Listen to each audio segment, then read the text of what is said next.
The legendary Alabama coach Bear Bryant was famous for one of his quotes where he says, defense wins championships. Your younger years of growing your assets, being very aggressive is kind of like an aggressive offensive game plan. Now, when we look at retirement, we're more concerned about distributing those assets. So we can kind of think of that as transitioning from playing offense to having a more well-balanced defensive game plan as we go through retirement. How can we help you be confident in being able to spend those assets? Welcome to the Live More, Leave Your Mark Total Retirement Game Plan. Today, we're going to dive into the mentality shift and some of the transitions made as people enter retirement so that they can start spending down those hard-earned assets.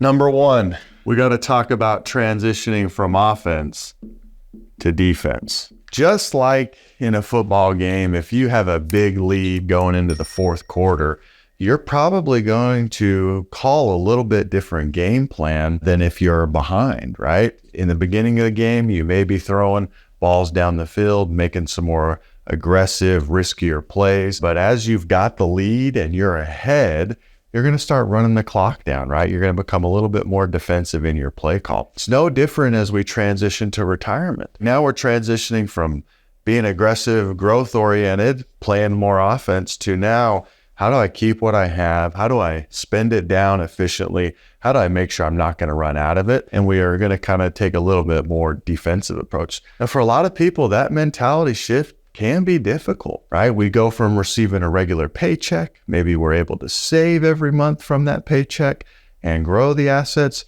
to now we no longer have a paycheck. We got to have a strategy to start distributing those assets. The second thing is prioritizing our needs versus the wants.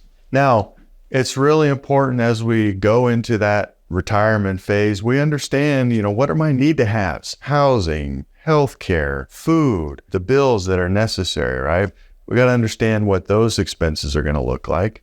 And then we can talk about, here's our wish list, or here's our wants. Here's more of our discretionary spending. Do we want to travel? How many times a year? One of the things that we're famous for is helping create a plan so you could live more and leave your mark, so that not only can you get the things you need, but what are the things you want? What's your vision in retirement? How do you want to spend your time? What's going to give you purpose? The third thing we got to kind of talk about is a little bit of an attitude shift.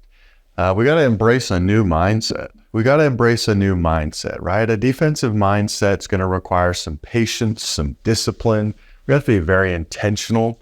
I know that as we were growing our funds, as we were growing our nest egg, we probably took a little bit of risk. We had a little bit of time on our side. That mindset shift can be a difficult one to kind of work through. We've helped many of our teammates adjust that mindset, understanding now we've got to have a long-term strategy to allow us and give us the freedom to live the lifestyle we want to live and to be able to do the things that we want to do. Number 4 is we got to build a game plan and we've got to budget for the long term. A good defense is not reactive, right? It's very strategic. We've got to spend the time building that game plan, really knowing, okay, maybe first off, how much do we expect to get from Social Security, and have we made sure to maximize that benefit? After we have Social Security, do we have any pensions or other things? And then what is that monthly nugget? What's the expenses that we're going to have? How much do we need per month? And then building a budget to know, hey, I need another $1,000, $2,000, $3,000 a month to maintain my lifestyle. We've got to be very intentional in knowing how we want to live and what is it going to cost us to live that lifestyle. So very important to build that long-term budget so that we can have confidence that we can start spending this money and not feeling like we got to hide it and sit on top of it. The fifth and last thing is adjusting.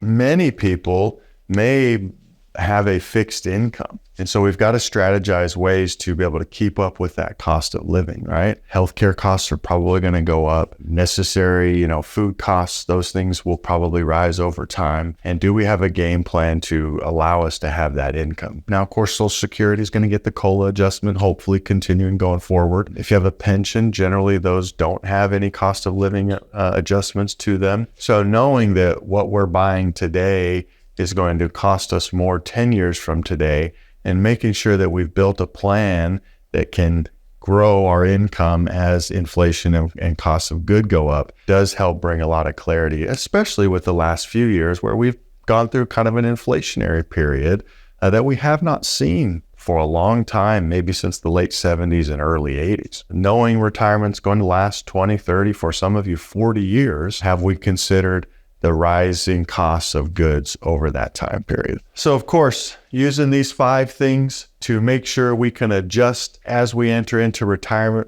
go from offense to defense, be very intentional about how much we're going to spend, knowing that cost of living is probably going to increase, can help give you confidence and clarity that you can start spending down your assets and that you're going to be okay. Thanks for tuning in. Reach out if you have any questions.